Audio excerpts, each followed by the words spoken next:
जी कैफ और आज के लेक्चर का आगाज करते हैं। हाइब्रिड क्लास में अगर मेरी आवाज आ रही है तो हाथ उठा के कंफर्म कर दीजिए। अगर हाइब्रिड क्लास में आवाज ठीक, शाबाश। चैप्टर हमारा चल रहा है chapter 6 performance of contract part 1। आज के लेक्चर में हमने एक तो कल की होम असाइनमेंट जो आप में से अक्सर स्टूडेंट्स ने नहीं की उसकी डिस्कशन कर देंगे। फिर इसके बाद नया कंसेप्ट स्टडी करेंगे, modes of discharge of contract.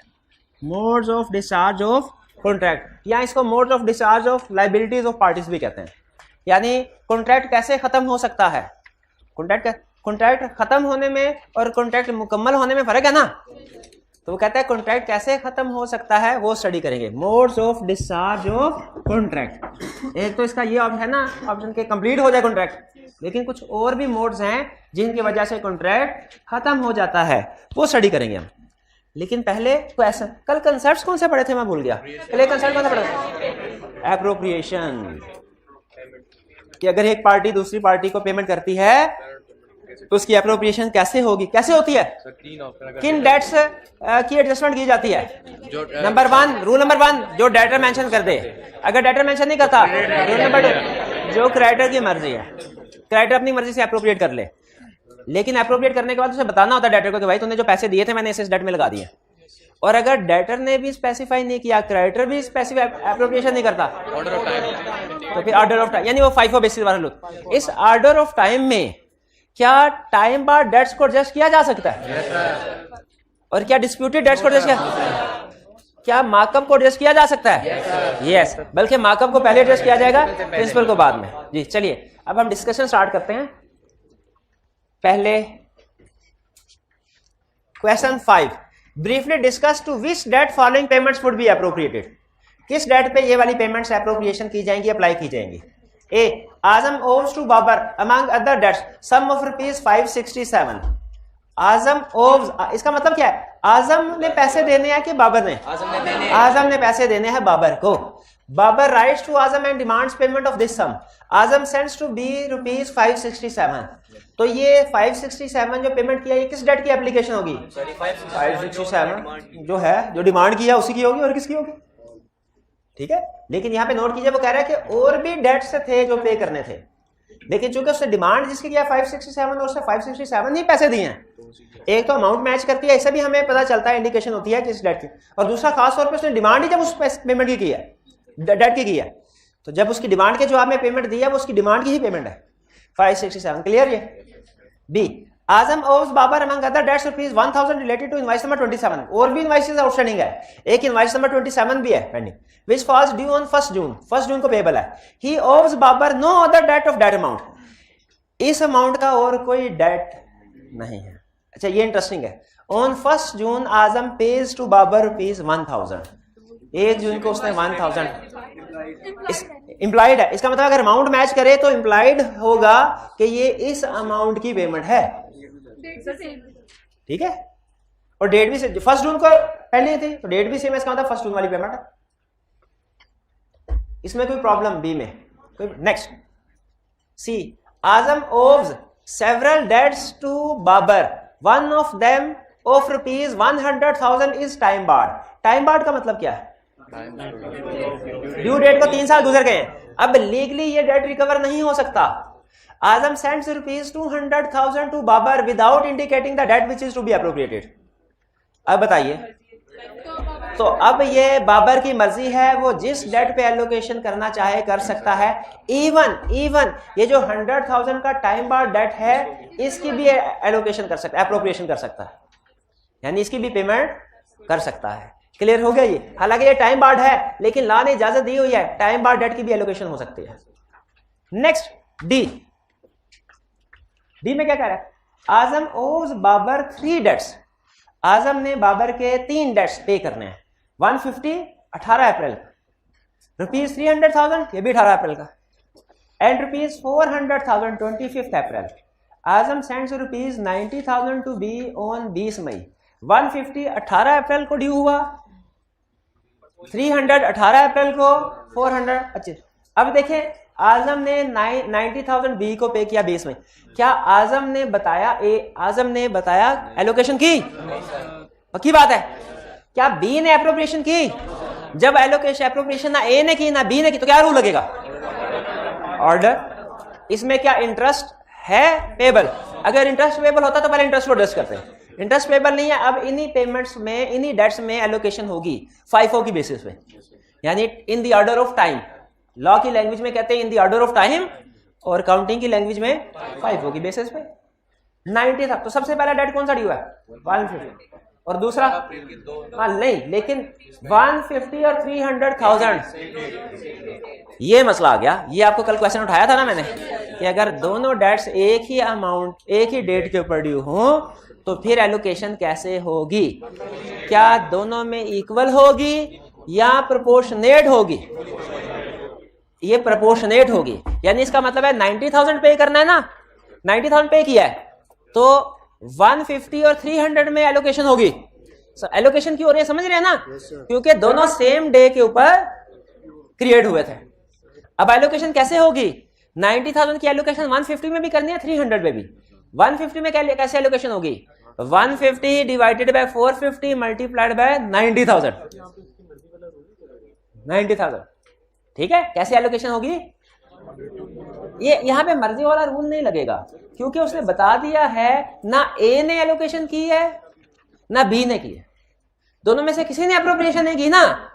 वो कह रहे हैं यहां पे बी का रूल नहीं लगेगा कि बी अपनी मर्जी से एप्रोप्रिएशन कर लेगा। क्यों नहीं लगेगा बी वाला रूल?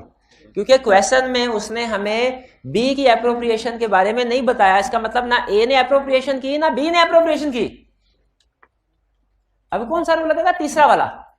जब दोनों एप्रोप्रिएशन नहीं करते तो फिर इन the order of time appropriation होती है। और उसमें मसला क्या है? अब उसमें कि सेम डे के ऊपर दोनों डेट्स ड्यू है, 150 भी 300 भी, तो प्रोपोर्शनेट एलोकेशन हो जाएगी, यानी 1/3 एलोकेशन होगी 150 वाले की और 2/3 होगी। ये 1/3 2/3 पता ना कैसे कैलकुलेट हुआ कि 150 डिवाइडेड बाय 450 मल्टीप्लाइड बाय 90,000, ये डेट एप्रोप्रिएशन होगी 150 वाले की, और 300 डिवाइडेड बाय 450 मल्टीप्लाइड बाय 90,000, ये एप्रोप्रिएशन होगी 300 वाले। इसमें कोई प्रॉब्लम है तो बताएं। क्लियर? अब आगे चलें। E Azam owes ₹100,000 as principal amount and ₹20,000 as interest. Azam sends ₹30,000 to Babar. इस 30,000 में से 20,000 इंटरेस्ट की एप्रोप्रिएशन होगी और फिर 10,000 इसकी, यानी अब रिमेनिंग अमाउंट इंटरेस्ट की 0 हो गई और प्रिंसिपल की 90,000 हो गई। जी आगे चलें। नेक्स्ट हमारा क्वेश्चन है question number 6।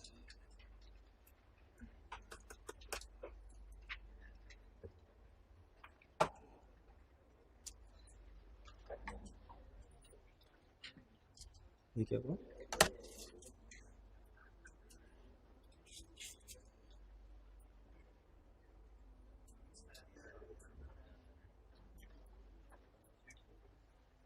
Next question 6. Following is the statement of sums payable by Nisar to Miraj on 4th March 2017. Nisar ने मिराज को ये पेमेंट्स करनी है। ठीक है, किस दिन का स्टेटस है? 4 मार्च 2017 को निसार ने मिराज को ये पैसे देने हैं 350। इसमें से 1 जनवरी 2016 को डेट कितना क्रिएट हुआ था? 2 लाख। आज की डेट ध्यान में रखिएगा, आज की डेट क्या है? 4। ये ना कहें आप कि सर ये तो दोनों ही टाइम बार्ड हो गए, आज तो 2022 है और ये तो 6 साल हो गए हैं, ये तो सारे टाइम बार्ड हो गए। ये नहीं सोचना हमने। क्यों नहीं सोचना? क्योंकि आज की डेट आज वाली नहीं है। आज की डेट उसने जो क्वेश्चन में दिया वो है क्या? 4 मार्च 2017 कह रहा है। 4 मार्च 2017 को निसार ने मिराज को 3.5 लाख देना है। इसमें से 2 लाख तो 1 जनवरी को चीजें खरीदी थी और 1.5 लाख 8 जून को चीजें खरीदी थी। समझ आ गया? इसमें से 2 लाख की गारंटी इमरान ने दी थी, यानी इमरान ने ये कहा था मिराज को क्या कि निसार आपको पैसे दे देगा, अगर निसार ने पैसे ना दिए तो मैं दूंगा। पैसे निसार ने देने हैं ना, तो इसका मतलब है जो गारंटी हुई मिली, इसका मतलब क्या है? इमरान ने क्या कहा हुआ है मिराज को कि निसार पैसे दे, अगर निसार पैसे ना दे तो मैं पैसे दे दूंगा। Nisar sent a cheque of ₹100,000 on 5 March 2017। Nisar ने 1 लाख का चेक 5 मार्च को सेंड किया। As there were no instruction from Nisar, गलती कर बैठा है निसार। क्या गलती कर बैठा है? पैसे भेजे, स्पेसिफाई नहीं किया, अपने पैर पे आप कुल्हाड़ी मारी निसार में 1 लाख। मिराज ने क्या किया? Miraj adjusted the payment against amount of rupees 150,000, उसने 1.5 लाख के अगेंस्ट में इसकी एडजस्टमेंट की। यानी 1 लाख भेजा ना, तो मिराज ने कहा चलो ये 1.5 लाख था, 1 लाख मिल गया, बाकी 50 रह गया। इस डेट की एलोकेशन के बताइए, इसमें पहला लगेगा दूसरा के तीसरा? तीसरा कैसे लगेगा? तीसरा कैसे लगेगा? दूसरा क्यों? क्योंकि डेटर ने एप्रोप्रिएशन नहीं की, क्रेडिटर ने कर ली। ये मिराज एडजस्टेड क्रेडिटर ने कर लिया, तो सही किया क्रेडिटर ने, बिल्कुल सही किया। अब इमरान जो है वो टेंशन में आ गया। इमरान कहने लगा भाईजान ये जो 1 लाख दिया है ना, इसको 2 लाख में से एडजस्ट करो, इस वाले डेट, ऊपर वाले डेट में से एडजस्ट करो, ये time in the order of time out. Imran objected to such appropriation, claim that adjustment should be made in the order of the date of invoice. Adjustment FIFO की बेसिस पे करो। मिराज कह रहा है नहीं, मैं तो अपनी मर्जी से करूंगा।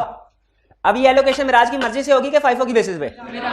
मर्जी से। फाइफो की बेसिस पे कब होती? जब मिराज भी एलोकेशन ना करता, चुप करके पैसे रख लेता सिर्फ।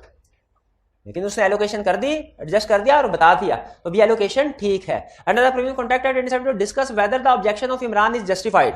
क्या इमरान का ऑब्जेक्शन जस्टिफाइड है? नहीं है। इमरान को चाहिए अब मिराज के साथ ना लड़े, निसार से जाके लड़े। भाई पैसे भेजे थे, तुमने दिखा क्यों नहीं साथ में? अब मेरी गारंटी उधर ही खड़ी है, अब अगर तुम जल्दी जल्दी पैसे दो वरना मुझे देने पड़ जाएंगे। ऐसे ही होता ना गारंटी में। गारंटी का कंसेप्ट हमने इससे पहले कहां पढ़ा हुआ था? नो कंसिडरेशन, नो कॉन्ट्रैक्ट में। और कहां पढ़ा था? कहां पढ़ा था? कंटिंजेंट कॉन्ट्रैक्ट में। कंटिंजेंट कॉन्ट्रैक्ट, ये कंटिंजेंट कॉन्ट्रैक्ट कैसे है? ये कंटिंजेंट कॉन्ट्रैक्ट ऐसे है, इफ के इमरान का है, कह रहा है, इमरान एग्रीमेंट कर रहा है, इफ निसार डज नॉट पे I will pay you. Non happening of Nisar. भाई क्लियर हो गया? इसमें कोई प्रॉब्लम, कोई डिस्कशन करना चाहे आगे चलो। क्वेश्चन 7। अच्छा ये कोई बड़ा क्वेश्चन है।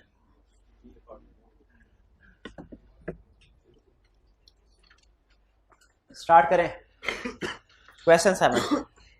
Following is the statement on August 4, 2011 of sums payable by Ubaid on account of cloth supplied by Bilal.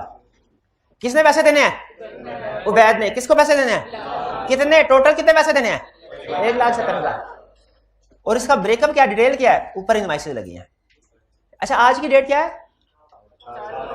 अगस्त 4, 2011। इसमें कोई टाइम, ये 2008 है, पुराना डेट है, टाइम बार तो नहीं हो गया? 1 जनवरी 2008 को ड्यू था, 1 जनवरी 2009 को 1 साल, 1 जनवरी 2010 को 2 साल, 1 जनवरी 2011 को 3 साल। इसका मतलब है इसको 3 साल हो चुके हैं। ये टाइम ओ लिखा भी हुआ है, ऐसे काउंटिंग करवाइए आप, ऐसे ना किया करें। Time barred under limitation act लिखा भी हुआ है, लेकिन ये किस डेट को टाइम बार्ड हुआ वाला? 1 जनवरी 2011 को। बाकी 2 मार्च को 20, ठीक है, समझ आ गया। Total 170,000। Ubaid sent a cheque for ₹70,000 on August 5, 2011। अगस्त 5 को उसने 70,000 का चेक भेजा। There being no instruction from Ubaid. गलती कर बैठा फिर उबैद। कैसे? इंस्ट्रक्शन नहीं दिए। Bilal adjusted the payment against following. Bilal ने अब ये एडजस्टमेंट कर लिया। सबसे पहले तो उसने क्या किया? टाइम बार्ड डेट एडजस्ट किया। क्या कर सकता है? ठीक किया। दूसरा डेट कौन सा? 20 कर सकता है। फिर हालांकि 50,000 की बारी आनी चाहिए थी, उसने चालाकी दिखाई, उसने 30 अगस्त के बजाय 28 अप्रैल वाला एडजस्ट किया। अच्छा उसने चालाकी क्यों दिखाई भला? क्योंकि उसे पता था वो तो गारंटीड है, वो तो मिल ही जाना है। अगर इसने नहीं दिया तो वसीम देगा जिसने गारंटी दी है, जो गारंटीड नहीं है वो तो पहले मैं निकलवाऊं तेरा। इसने इसको एडजस्ट किया, इसको किया, फिर इसको स्किप करके, क्योंकि गारंटीड था, 63 में से 13,000 एडजस्ट कर लिया। क्या ठीक किया? बिल्कुल ठीक। The guarantor Wasim objected to such appropriation and claim that since the amount of ₹37,000 was time barred it should not be adjusted. Question में लिखना है हमने, क्या 37,000 की एडजस्टमेंट होनी चाहिए थी? लिखेंगे कि अगर टाइम बार्ड, अगर इंस्ट्रक्शन देना थी तो टाइम बार्ड डेट भी एडजस्ट किया जा सकता है। It should not be adjust and the full amount guaranteed by him should be fully adjustable. Is the objection of Wasim valid? Wasim का ऑब्जेक्शन वैलिड नहीं है, बल्कि जो टाइम बार्ड की एलोकेशन की गई है बिल्कुल ठीक की गई। आगे चलते हैं नेक्स्ट पार्ट के ऊपर। नेक्स्ट में क्या कह रहा है, कह रहा है discuss how should the above payment of ₹70,000 be applied under each of the following independent circumstances. वो कह रहा है 70,000 की पेमेंट कैसे चल लगेगी इन इंडिपेंडेंट सर्कमस्टांसेस में। The following words were written on the back of the cheque. Cheque की बैक के पे ये अल्फाज लिखे हुए थे 20,000 प्लस 50,000 इज इक्वल टू 70,000। क्या 20 और 50 का भी डेट था? 20 और 50 का, तो इसका मतलब है ये उसने स्पेसिफाई कर दिया। हाँ, एग्जाम्पल में सिखाया था ना उसने कि जब अमाउंट मैच हो जाए ना तो इसका मतलब है ये इंप्लाइड है कि इस डेट की, तो 20 और 50 का चूंकि डेट मौजूद है और उसने बैक चेक के बैक में 20 और 50 लिख दिया है, इसका मतलब है ये उन दो डेट्स की स्पेसिफिक एलोकेशन है। इसमें क्या हम कहेंगे, डेटर ने इंटीमेशन भेजी है कि नहीं भेजी? भेजी है। Second, no instruction about appropriation of payment were given by bat. Bilal did not make any appropriation इधर इन ऑर्डर। कैसे 70,000 में से पहले कौन सा एडजस्ट होगा? फिर और 50 में से कितना? 13,000 50 में से होगा, इसमें से नहीं। इन द ऑर्डर ऑफ टाइम, जब दोनों एलोकेशन नहीं करते फिर ऑर्डर ऑफ, अगर उसके अंदर 50,000 का एक और डेट होता तो फिर दोनों में एप्रोप्रिएशन होती, इक्वल हो जाती। 6,500 उसका, 6,500 इसका। शाबाश, मैथ अच्छा है भाई का। नेक्स्ट सी ए। अच्छा, सी इस चैप्टर का नहीं लग रहा मुझे, किसी और चैप्टर, लेकिन चूंकि हमने चैप्टर पढ़ा हुआ है तो इसको अटेम्प्ट कर सकते हैं। A was badly in need of money and offer to sell his motorcycle worth ₹50,000 to B for ₹10,000. B accepted the offer, but before the motorcycle could be delivered, A received another offer for ₹35,000 and sold the motorcycle.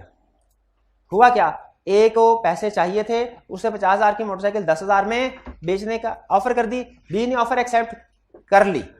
यहां में बताइए contract हो गया कि नहीं हो गया?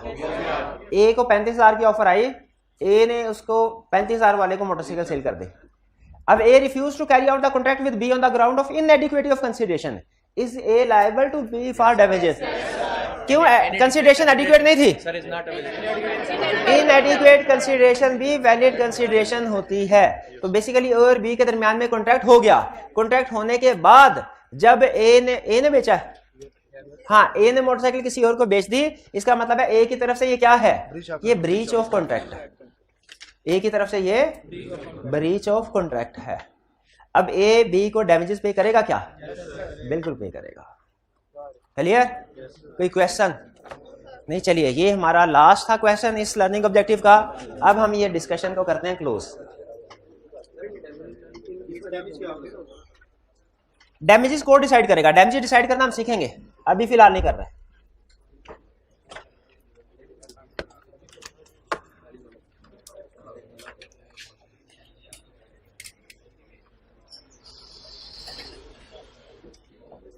जी, अब चलते हैं हम नेक्स्ट कंसेप्ट की तरफ। इस चैप्टर का लास्ट कंसेप्ट है ये, modes of discharge of contract. इस चैप्टर का लास्ट कंसेप्ट है। चलिए, अगर लास्ट कंसेप्ट है तो कल के लिए आपकी होम असाइनमेंट में ये क्वेश्चंस तो है ही है, क्वेश्चंस के साथ साथ चैप्टर एंड के एमसीक्यूज भी शामिल है। जी, असाइनमेंट ही का कोई बात नहीं, एमसीक्यूज कर लेना, एमसीक्यूज भी काफी है। Next, discharge of contract. समझ लीजिए, डिस्चार्ज ऑफ कॉन्ट्रैक्ट का मतलब क्या है? देखिए, डिस्चार्ज का मतलब है end of the contract. Discharge का मतलब क्या है? एंड ऑफ द, यानी जब कॉन्ट्रैक्ट खत्म हो जाता है, जब किसी कॉन्ट्रैक्ट पे पार्टी के राइट्स एंड लायबिलिटीज नहीं रहते, जब किसी कॉन्ट्रैक्ट की टर्म्स को हम इन्फोर्स नहीं कर सकते, तो उस कॉन्ट्रैक्ट को कहते हैं discharge of contract, and of the contract. अच्छा, मुझे बताइए, जब हम कोई कहानी पढ़ते हैं तो उसका एंड होता है ना, क्या लाजमी है हमेशा गुड एंड हो कि कभी बैड एंड भी हो जाता है? बैड। तो उसी तरह मुझे बताइए, कॉन्ट्रैक्ट, दुनिया का कोई भी कॉन्ट्रैक्ट हो, उसका कोई ना कोई एंड जरूर होगा, लेकिन क्या जरूरी है कि हमेशा गुड एंड ही हो कि कोई बैड एंड भी हो सकता है? बैड एंड भी हो सकता है। अच्छा, अगर समझ आ गया ये फर्क, तो फिर मुझे बताइए, डिस्चार्ज ऑफ कॉन्ट्रैक्ट और ब्रीच ऑफ कॉन्ट्रैक्ट में क्या फर्क है? कोई स्टूडेंट बता सकता है?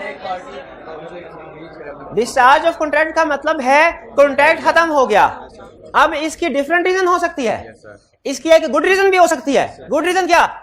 कॉन्ट्रैक्ट मुकम्मल हो गया, पार्टीज ने अपना अपना प्रॉमिस परफॉर्म कर दिया, ये गुड रीजन है। एक बैड रीजन भी हो सकती है क्या, कि एक पार्टी ने फॉल्ट किया, यहाँ प्रोमिसर ने चीजें डिलीवर नहीं की, यहाँ प्रोमिसी ने वसूल करने से इनकार कर दिया, यानी कॉन्ट्रैक्ट की हैप्पी एंडिंग नहीं हुई। जब कॉन्ट्रैक्ट की हैप्पी एंडिंग ना हो, किसी एक पार्टी के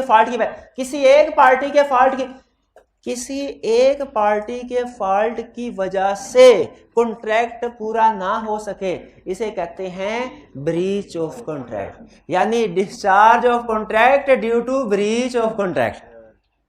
discharge of contract due to, नहीं समझ आई? अच्छा समझ आई तो मुझे बताइए, मैं लीगल टर्म यूज करूंगा, आपने इजी वर्ड में बताना है।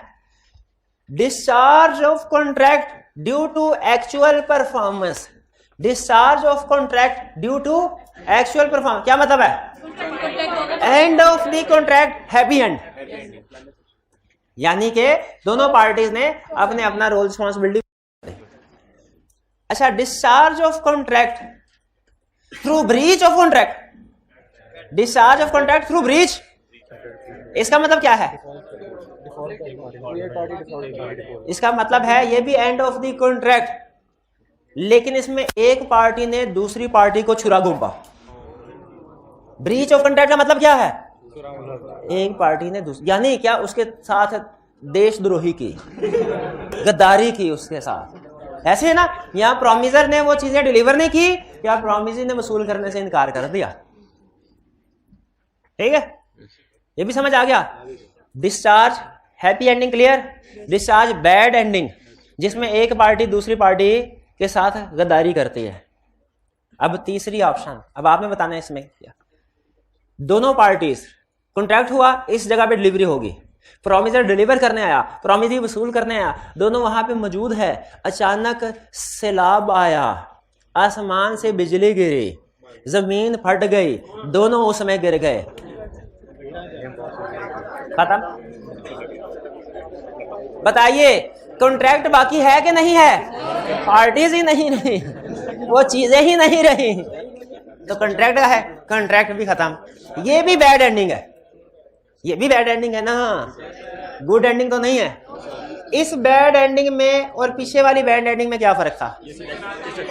इसमें ब्रीच, हाँ ये ब्रीच नहीं है, ये कॉन्ट्रैक्ट इम्पॉसिबल, इलीगल होने की वजह से खत्म हुआ। लीगली पता है क्या फर्क है? लीगली फर्क ये है कि जब कॉन्ट्रैक्ट डिस्चार्ज हो थ्रू एक्चुअल परफॉर्मेंस, कोर्ट के पास जाते ही नहीं है, जाने की जरूरत भी नहीं है, पैसा लिया दिया, क्लियर।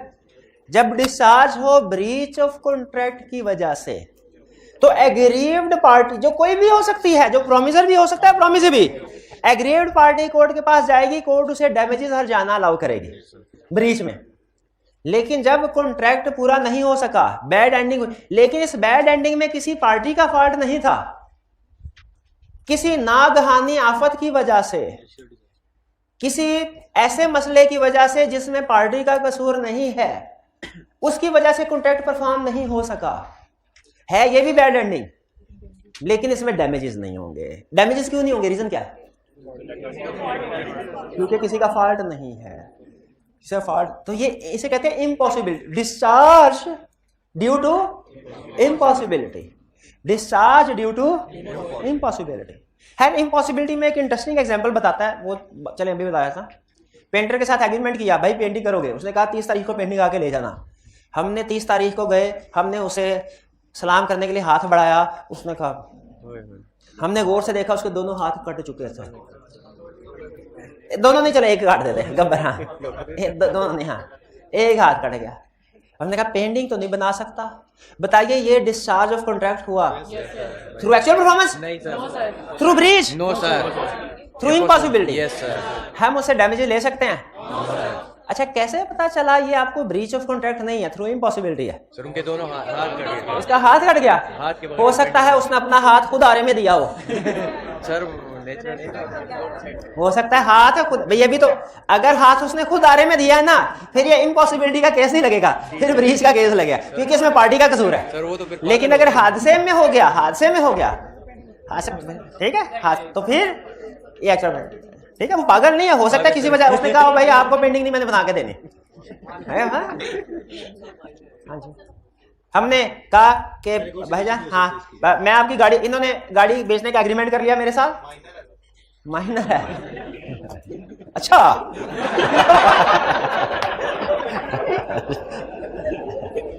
तो बाद में इसने कहा नहीं मैंने गाड़ी नहीं बेचनी, इसने गाड़ी को आग लगा दी। गाड़ी नॉर्मली अगर गाड़ी डैमेज हो जाए, डिस्ट्रॉय हो जाए, सब्जेक्ट मैटर डिस्ट्रॉय हो जाए ना, तो वो इम्पॉसिबिलिटी में जाता है। लेकिन अगर जानबूझ के आग लगा दी जाए वो ब्रीच में जाएगा, वो ब्रीच में जाएगा। तो बेसिकली 3 बड़े modes of discharge of contract है जिनमें फर्क बताना चाह रहा था। बाकी छोटे मोटे अगर आएंगे उनको निपटालेंगे हम, लेकिन बड़े 3 है। एक ये है discharge through actual performance, good ending.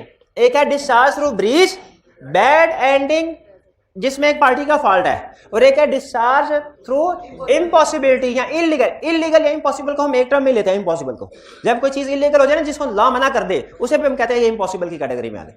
Impossibility में और ब्रीच में फर्क यह है, इम्पॉसिबिलिटी में पार्टीज का कसूर नहीं होता, वो डैमेजेस पे नहीं करते। फर्क समझ आ गया? यही अब हमें समझाना चाह रहा है। कह रहे हैं modes of discharge of contract के एग्जाम में रिप्रोडक्शन का क्वेश्चन भी आ सकता है। तो याद रखिए अल्टरनेट टर्म्स के साथ भी क्वेश्चन पूछ सकता है। Modes of discharge of contract का मतलब भी वही है, और modes of discharge of liabilities of parties का कंसेप्ट भी वही है। ये ना एग्जाम में पूछ रहे modes of discharge of liabilities of parties बताएं, और आपने ये तो पढ़ाई नहीं सर ने, ठीक है? क्योंकि जब कॉन्ट्रैक्ट में होता क्या है, पार्टीज के राइट्स और लायबिलिटीज होते हैं, और क्या होता है कॉन्ट्रैक्ट में। तो जब हम ये कहते हैं पार्टीज के राइट्स और लायबिलिटीज डिस्चार्ज कैसे होंगे, तो इसका मतलब हम यही कह रहे हैं कि कॉन्ट्रैक्ट कैसे डिस्चार्ज होगा। पहला केस क्या है, गुड एक्चुअल परफॉर्मेंस, पता है ना क्या?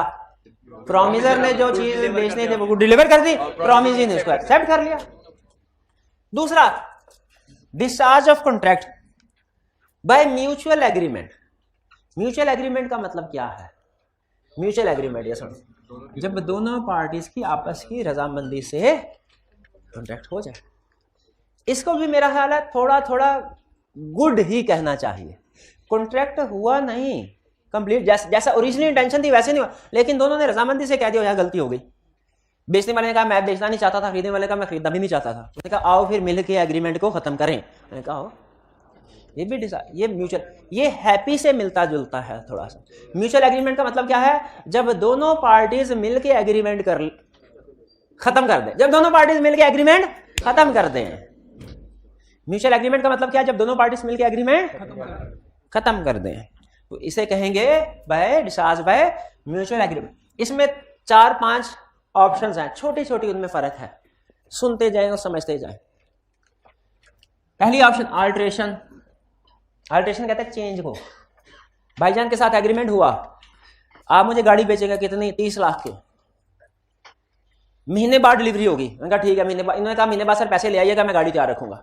2 हफ्ते बाद मैंने इनसे कहा कि भाई 30 लाख तो बहुत ज्यादा है, आप बराए मेहरबानी 25 लाख कर ले भाई, तेरी मेहरबानी। एग्रीमेंट था हमारा, उसके ऊपर 25 लाख लिखा होगा ना। इन्होंने कहा ठीक है सर, लाए एग्रीमेंट। एग्रीमेंट जहां पे 30 लाख लिखा हुआ था ना, इन्होंने उसको काट के 25 लाख लिख दिया। मैंने भी 25 लाख के ऊपर साइन कर दिए, इन्होंने भी साइन कर दिए। अब असल में लीगली अगर आप देखें ना, तो पुराना एग्रीमेंट और ये नई टर्म्स आ गए, इसको कहते हैं alteration. Alteration change, change change, alteration change. लेकिन याद रखिएगा ये है वैलिड अल्टरेशन। जब कभी चेंज होती है ना, याद रखें दोनों पार्टीज के साइन जरूरी होते हैं, ताकि पता चले ये चेंज ऑथोराइज्ड है। अगर तो ये ऑथोराइज्ड अल्टरेशन है ना, फिर ये म्यूचुअल में आएगी। फर्ज कीजिए अगर एग्रीमेंट मेरे पास है और मैंने इनको बताए बगैर खुद ही 30 लाख को 25 लाख कर ले, ये भी तो हो सकता है, ये भी अल्टरेशन है। लेकिन इसको लॉ में कहते हैं अनऑथोराइज्ड अल्टरेशन। क्या कहते हैं? ये फिर म्यूचुअल कंसेंट की कैटेगरी में नहीं आएगी। ये म्यूचुअल कंसेंट की कैटेगरी में, म्यूचुअल कंसेंट की कैटेगरी में कब आएगी? दोनों पार्टी। क्लियर हुआ?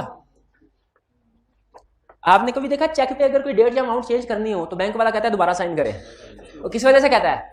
ताकि पता चले अल्टरेशन ऑथोराइज्ड है।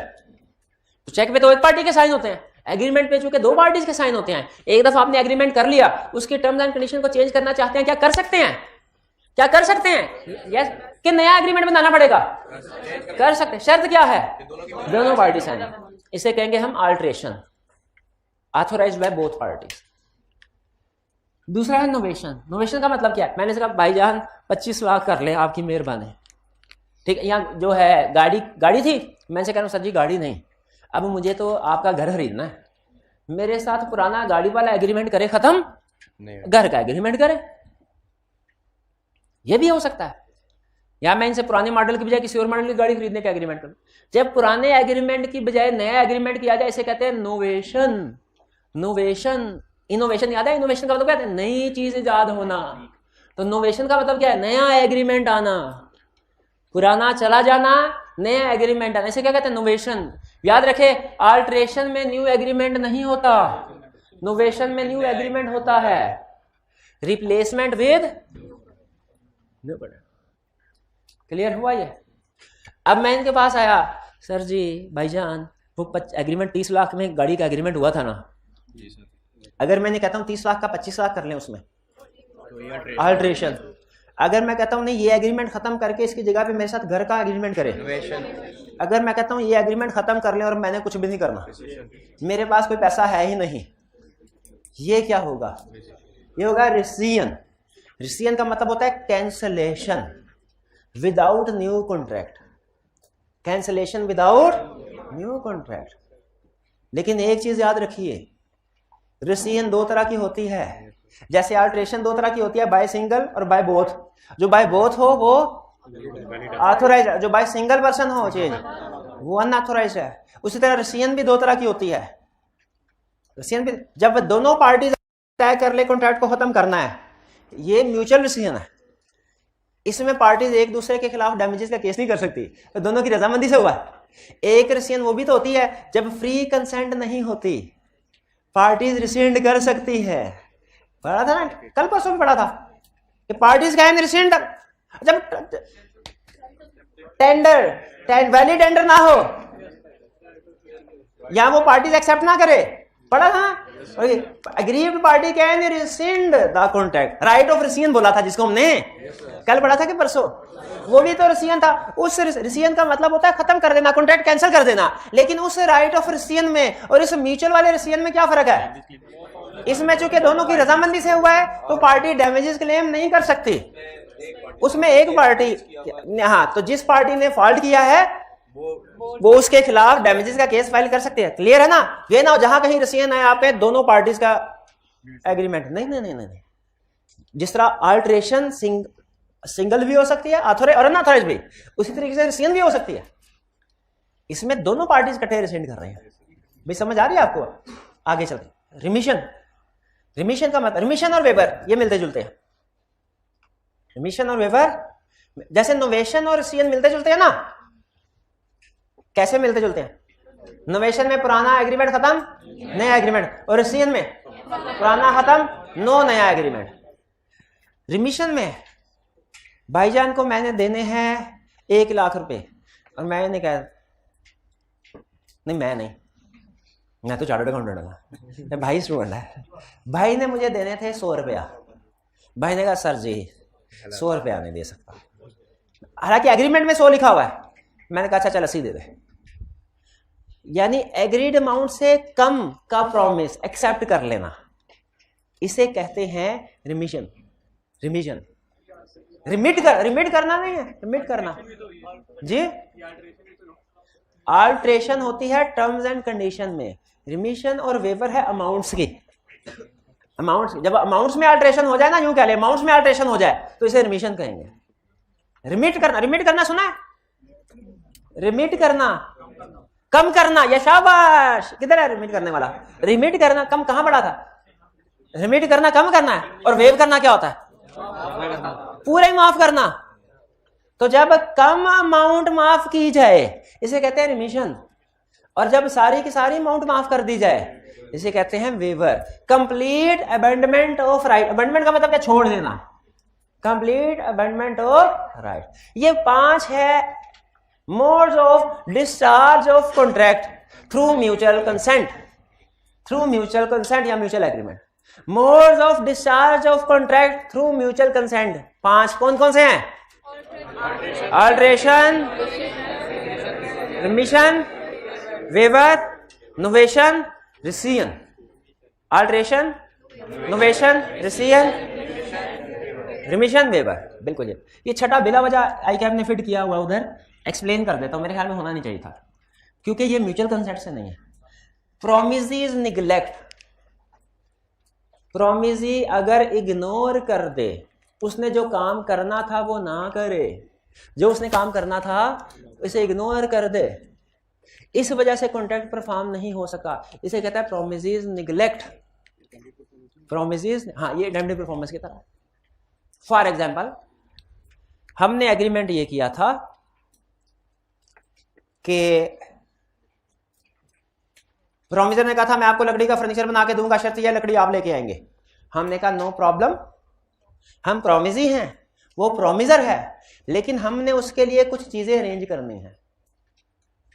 वादा हुआ कि 10 तारीख को हम उसको वुड सप्लाई करेंगे, 20 को वो हमें फर्नीचर बना के दे देगा। 10 तारीख को हमने अपना निगलेक्ट कर दिया अपना पार्ट, हमने उसे वुड ही सप्लाई नहीं किया। बताइए क्या वो दूसरी पार्टी हमें फर्नीचर सप्लाई कर सकेगी? निगलेक्ट। अगर प्रोमिसी के निगलेक्ट की वजह से प्रोमिसर कॉन्ट्रैक्ट परफॉर्म ना कर पाए तो इसका मतलब क्या हुआ? कॉन्ट्रैक्ट खत्म। समझ आया? प्रोमिसी निगलेक्ट की वजह से जी हाँ, इसमें क्लेम कर सकता, हमें उसने कहा भाईजान आप ऐसा कीजिए, सामान लेके मेरी दुकान पे आ जाइएगा। हम सामान लेके उसकी दुकान पे गए, उसने कहा सर सॉरी हम जगह ही नहीं बना सके सामान रखने की, सामान वापस ले जाए। ये क्या है? प्रोमिसर का नहीं, प्रोमिसी निगलेक्ट। ये एक तरह से अटेम्प्टेड परफॉर्मेंस है। एक तरह पता नहीं क्यों इधर फिट करते हैं, जरूरत बिल्कुल नहीं थी, लेकिन चूंकि आईकैप ने फिट किया है हम भी इधर करें। ये ना कल को क्वेश्चन पूछ ले, क्या क्वेश्चन पूछ ले? What are different modes of discharge of contract through mutual agreement? और 6 नंबर, तो फिर 6 पूरे करने होंगे ना। फिर स्टूडेंट कहता है सर आपने तो उधर 6 नंबर था, आपने 5 लिखा हुआ था, क्यों? तो फिर फिट करना पड़ता है, चाहे कंसेप्ट के साथ ज़हनी तौर पे हम महंगी ना भी हो, फिट करना पड़ता है। क्यों? आई क्या पूछ सकते हैं इसी कैटेगरी में। एक दफा सबको एक नजर देख के मुझे बताइए समझ आएगा नहीं आए? लास्ट ये वाला, इसको रट्टा लगाए। मैंने तो पहले ही आपको कह दिया था कि मुझे नहीं पता कि आपने इधर क्यों फटी, इसकी जगह बनती ही नहीं इधर। ये हमने टेंडर में कवर कर दिया हुआ है, ये ब्रीच ऑफ कॉन्ट्रैक्ट में आना चाहिए था, लेकिन रट्टा लगाना है क्योंकि आई कैप 2 तरह से क्वेश्चन पूछ सकता है। एक, what are different modes of discharge of contract, इसमें क्या करना है? सारे लिख देने। और एक क्वेश्चन क्या पूछ सकता है? What are different modes of discharge of contract through, उसमें कौन सा लिखना है? यही वाले लिखना है।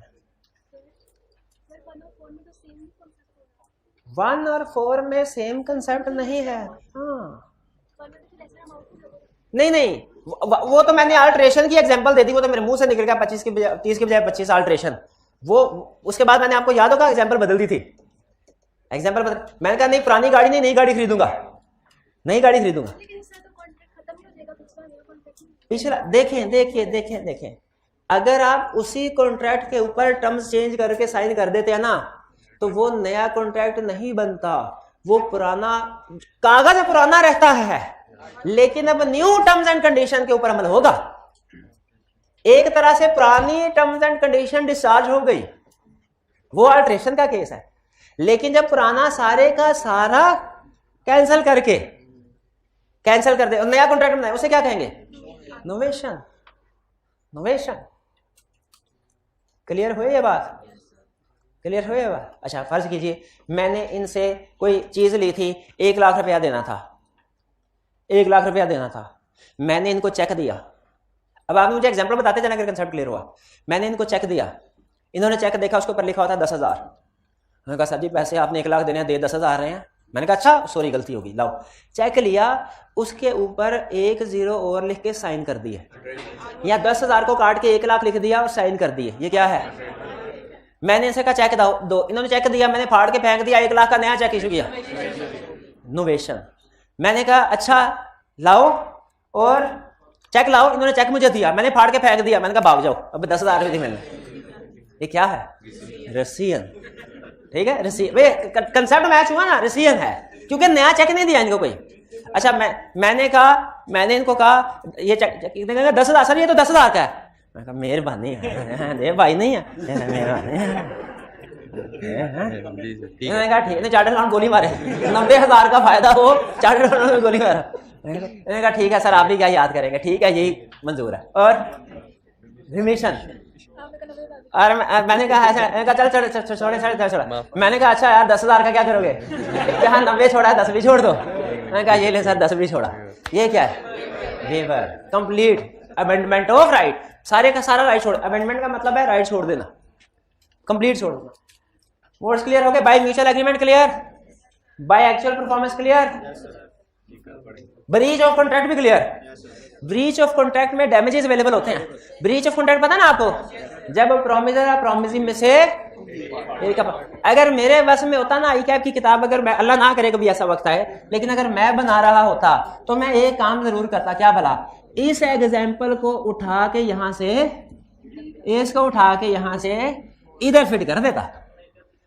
हाँ, इधर फिट कर दे। भाई आपके ख्याल में ये इधर बेहतर नहीं है?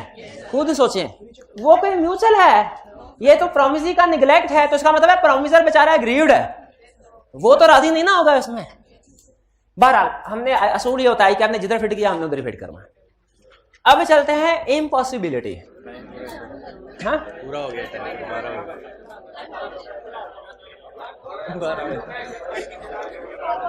नहीं तो असाइनमेंट कैसे करेंगे आप? एमसीक्यूज है ना, एमसीक्यूज करेंगे। नहीं, इसके बगैर एमसीक्यूज भी नहीं कर सकते आप। तो फिर कल आज चलते हैं, छोड़ देंगे, तो फिर परसों कर लेंगे।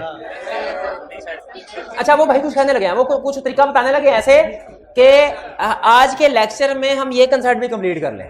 जी जी भाई, हाँ कोई पूछना?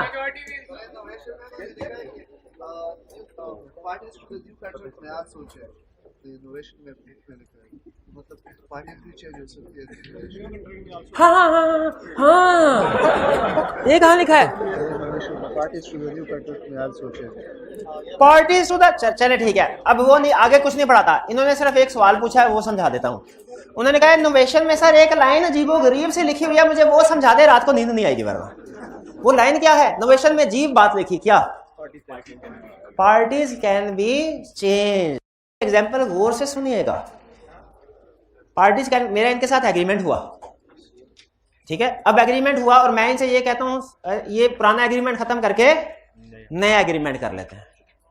यानी मैंने इनके 10 लाख रुपए देने थे, मैंने इनके साथ एग्रीमेंट किया, ऐसा कीजिए 10 लाख रुपए मैं नहीं दे सकता, आप मेरे साथ एग्रीमेंट कर ले, महीने बाद मैं आपको गाड़ी दे दूंगा।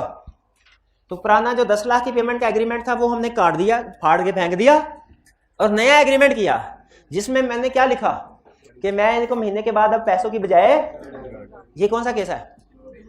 अब जरा गौर से सुनिएगा। एग्जाम्पल बड़ी आई कैप के पास पेपर्स में आई हुई है, तालिब हुसैन के नाम से थी शायद, तालिब, सुने मैंने इनको 10 लाख देने थे, एग्रीमेंट हुआ मेरा, और इनसे 10 लाख लेने थे, इनसे 10 लाख लेने थे।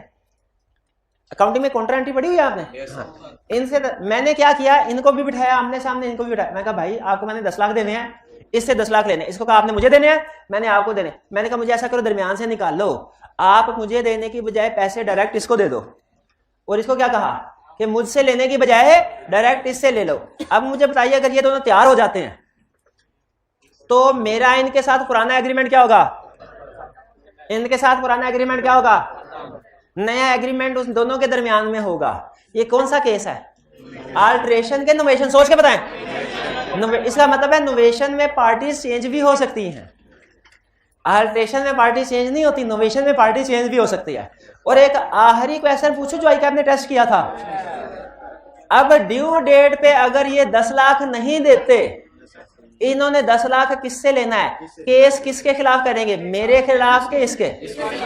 इस नई पार्टी के खिलाफ। मैं कहूंगा मेरे साथ तो तुम्हारा कोई कॉन्ट्रैक्ट हुआ ही नहीं, मेरे साथ तो कोई तुम्हारा कॉन्ट्रैक्ट, मेरी कोई जिम्मेदारी तुम जानो। जिस वक्त एक्सेप्ट कर रहे थे ना, उस वक्त सोचना था बैठ के कि ये मुझे पैसे दे सकेगा कि नहीं, इसको एक्सेप्ट करूंगे ना करूं। भाई क्लियर समझ? भाई नोवेशन वाली बात क्लियर हो गई कि नोवेशन में नई पार्टीज भी हो सकती हैं। चलिए अच्छा, आज आपकी कोई होम असाइनमेंट नहीं, याशी करें आप, लेकिन कल की आपकी होम असाइनमेंट भी होगी और एमसीक्यूज भी असाइनमेंट में होंगे। और कल हमने क्या पता है क्या करना है? इम्पॉसिबिलिटी। आज का लेक्चर यहाँ पे खत्म करते हैं हम। अल्लाह हाफिज।